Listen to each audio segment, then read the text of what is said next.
एक छोटे से गांव में एक गरीब विधवा महिला जानकी अपने इकलौते बेटे गोपाल के साथ रहती थी। जानकी का जीवन कठिनाइयों से भरा था। पति की मृत्यु के बाद उसके पास आय का कोई साधन नहीं बचा था। उसने गांव के खेतों में मजदूरी करके अपने बेटे को पालने का निर्णय लिया। जानकी के पास धन धान्य तो नहीं था, लेकिन उसके पास अनमोल श्रद्धा और भक्ति का खजाना था। वह श्रीकृष्ण की अनन्य भक्त थी। उसकी झोपड़ी में एक छोटा सा मिट्टी का ठाकुर जी का मंदिर था, जिसमें वह हर दिन फूल चढ़ाकर और भजन गाकर अपने प्रभु की आराधना करती। गोपाल अभी छोटा था, लेकिन माँ के साथ रहते रहते उसने भी भगवान कृष्ण के प्रति प्रेम और आस्था को समझना शुरू कर दिया था। जानकी ने उसे भगवान की लीलाओं की कहानियां सुनाई और उसे यह सिखाया कि भक्ति ही सच्ची संपत्ति है। एक दिन गांव में एक बड़ा उत्सव हुआ। वहां के जमींदार ने घोषणा की कि जो कोई भी सबसे सुंदर भेंट श्रीकृष्ण के मंदिर में चढ़ाएगा, उसे पुरस्कार मिलेगा। गांव के सभी लोग उत्साहित थे। वे तरह तरह की भेंट लेकर मंदिर में पहुंचे। कोई सोने का मुकुट लाया तो कोई मखमल का वस्त्र। जानकी के पास भेंट के लिए कुछ भी नहीं था। उसके मन में दुख तो था, लेकिन उसने अपनी गरीबी को अपनी भक्ति के रास्ते में रुकावट बनने नहीं दिया।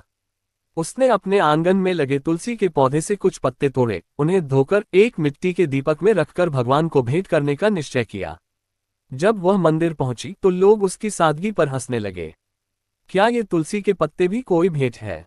किसी ने मजाक किया, लेकिन जानकी ने बिना किसी संकोच के पत्तों को ठाकुर जी के चरणों में रखा और प्रार्थना की।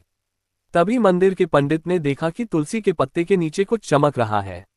जमींदार ने पत्तों को उठाया तो पाया कि वह जगह सोने जैसी चमक रही थी।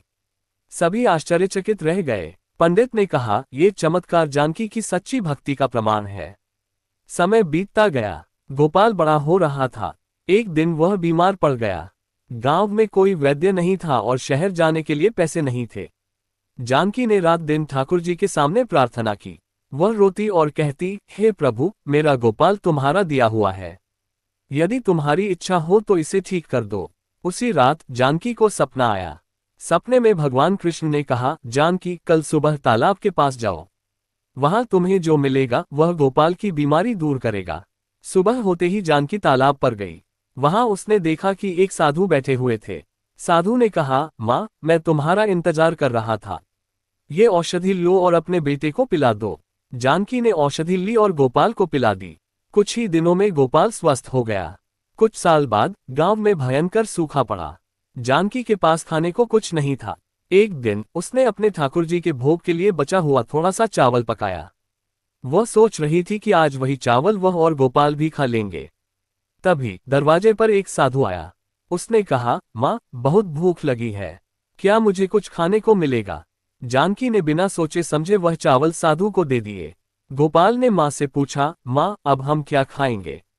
जानकी ने मुस्कुराते हुए कहा, बेटा, कृष्ण पर भरोसा रखो, वह हमारी भूख मिटाएंगे। उस रात चमत्कार हुआ।